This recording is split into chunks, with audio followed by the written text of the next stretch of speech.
आगमन हुआ है सर, आगमन की तैयारी सर कब से है? ये बाढ़ में आगमन की तैयारी हमारे बरसों से थी, लेकिन अभी फिलहाल मैंने शुरुआत किया है। कब से तैयारी थी, मतलब क्या बाढ़ में? मैं बताना चाहूंगा, बाढ़ दहौर में मेरे पिताजी टीचर थे। उस समय से मैं आ रहा हूँ कि जब ट्रेन से उतरते थे, अदमल गोला पहुंचे, उसके बाद टमटम से बैठ के, तो मुझे लगता था कि ये बहुत पीछे है, पटना जिला में होते हुए भी बहुत पीछे है।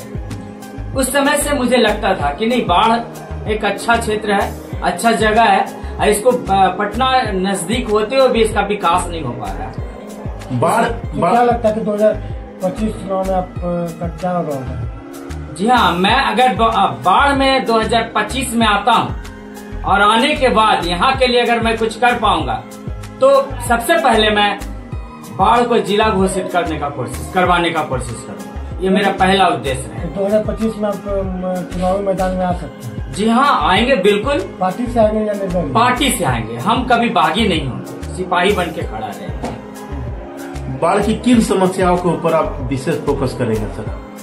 बाढ़ में सबसे पहले तो देख लीजिए कि सैकड़ों एकड़ टाल पड़ा रह जाता है, उसमें उपजाऊ लायक बनना चाहिए। अब उसके लिए जो भी होगी सरकार से फंड लेकर, फंड तो आती है लेकिन फंड पे बहुत कम काम होती है, तो कोशिश करेंगे कि वहाँ उपजाऊ लायक जमीन हो जाए और फसल अच्छा से अच्छा फसल। गंगा किनारे भी समस्याएं हैं सर? बिल्कुल, गंगा के किनारे है, फ्लड होते हुए भी रामनगर दियारा बहुत सारे पंचायत फ्लड में डूब जाते हैं। तो कोशिश रहेगी कि उसको समय रहते हुए उन लोगों को अच्छे जगह पे शिफ्ट किया जाए और कोशिश किया जाए कि फ्लड एरिया ना हो और फ्लड से बचा जाए। यहाँ पे स्वास्थ्य की जो व्यवस्था है और किन किन व्यवस्था के ऊपर आप फोकस करेंगे सर? देखिए, स्वास्थ्य में क्या है कि यहाँ पे सदर है पर थोड़ी कम व्यवस्था है, क्योंकि यहाँ से जब पेशेंट निकलती है ना, रास्ते में दम तोड़ देती है। ऐसा हो, ये जिला जब घोषित होगा तो हमें नहीं लगता है कि पटना जाने के लिए पेशेंट को छोड़ा जाएगा। वही पेशेंट जाना पड़ेगा जैसे कैंसर पीड़ित हो और भी जो लाइलाइज पेशेंट हो, वही जाएगा पटना, और दिल्ली मुंबई जाएगा। लेकिन अगर छोटी छोटी जो एक्सीडेंटियल है, तो अगर जिला घोषित होगा तो ऑटोमेटिक है कि यहाँ का जो स्वास्थ्य विभाग होगा बहुत अच्छा सुधार होगा। क्या अभी तक जो जितने भी यहाँ पर जनप्रतिनिधि रहे हैं और जो आप बहुत सारे लोग भी 2025 के चुनाव में अपना दावा ठोक रहे हैं, उस पर क्या विचार है आपका? देखिए, सभी का अपना अपना एक लॉजिक है, अपना सभी लोग आने की कोशिश करेंगे, लेकिन हमारा एक ही समस्या रहेगा कि हम लोगों के बीच में जाकर लोगों की समस्या को सुने। फ्लड अगर होती है यहाँ तो कैसे उसका बचाव सरकार के प्रति जाएंगे, सोचेंगे, विचार करेंगे। और दूसरी, शिक्षा पे यहाँ लॉ कॉलेज होनी चाहिए।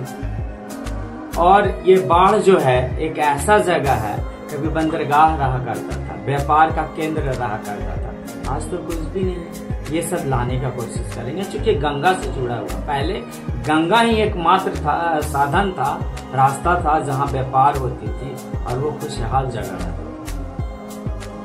तो क्या लगता है 2025 के चुनाव में आपको क्या लगता है कि आपकी उम्मीदवारी कितनी मजबूत रहेगी? हम अपनी तरफ से पूर्ण कोशिश करेंगे कि जो भी हो समस्याएं लोगों को समझे, सुने और जनता समझेगी कि हमारी कितनी मजबूती रहेगी। लेकिन हम अपने बाढ़ को आपने चुना था, और भी तो बाढ़ को चुनने का कारण हमारे पिताजी यहाँ टीचर रहे और मैं बहुत दिनों से बाढ़ को जानता हूँ। यहाँ मेरा परिवार है, ससुराल है, मैं बहुत दिन से जानता हूँ, इसलिए मेरा ससुराल मीन्स क्या हुआ, घर। तो मैं अपने घर में, अगर घर का विकास नहीं होगा तो कहाँ का विकास होगा?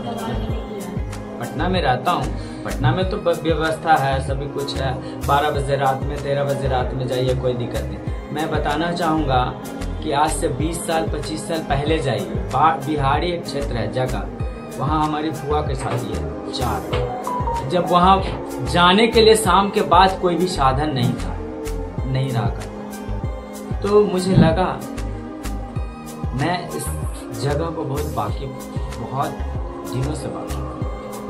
क्या नाम है सर आपका? मैं डॉक्टर प्रियरंजन किशोर सिंह।